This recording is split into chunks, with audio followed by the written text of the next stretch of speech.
So managing your stress is obviously important for you, but it's important in terms of what happens to other people. And the first issue I came up against was CEOs and CFOs that said, well, I won't show them that I'm stressed. I won't tell them what's happening with the numbers. I won't display emotions in front of them. And I said, they're still going to know physiologically. It's going to impact them. So now you really have to do something about it.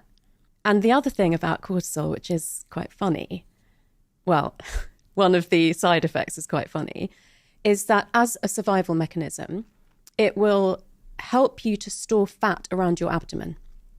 Basically, what that neuroscientist was saying is that stress is contagious. Yes, it's contagious. Just by you being in the vicinity of someone that has high cortisol levels, stress hormones, it can raise your stress hormones. And she explained the way you can tell sometimes, especially if someone's in leadership and they have high stress levels, it affects everyone around them tenfold. And when the people leave the meeting, even if the person tries to be positive, is what she was explaining, it affects them physiologically. They feel drained, sometimes a little frustrated, anxious.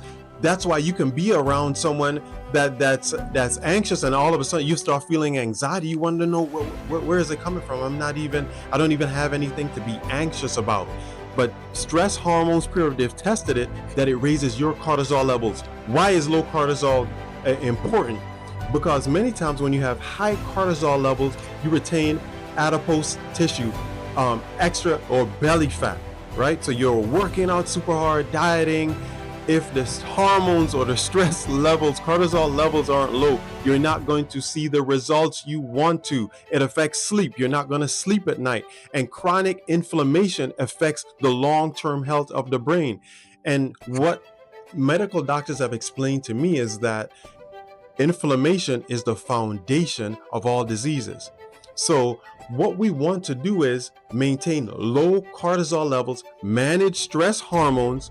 But then also, I'm on something that may be a pain point for some people is everyone has that friend, maybe two, hopefully it's just one, that when you're around them, they're always stressed, they're always anxious. When you're around and you leave from around it, it feels like you feel a little drained, a little frustrated, a little anxious. You don't feel as settled. It's almost like it pulls something out of you. Right? So it's important to monitor the time around people that you spend time. Not that you can't spend time with them, but you want to be aware and you want to do your own personal work to keep your cortisol levels under control. Right? Some of the things you can do is meditation, exercise. They've shown that starts to lower it immediately. Breath work, doing things like yoga, dancing to music, being out in nature.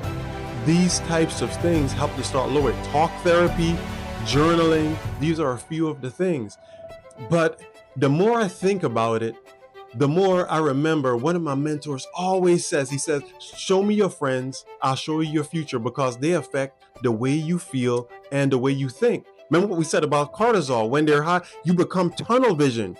You can't be as creative. You can't be as expressive. You can't be as resilient, right? Because the solution may be all around, but you're right here. Then it's triggering what's called high beta brainwave state, survival mode, fight or flight response. Does that sound like a state to be creative in? Does that sound like a state to manifest and create the life you want? I don't think so. But it also affects your long-term health.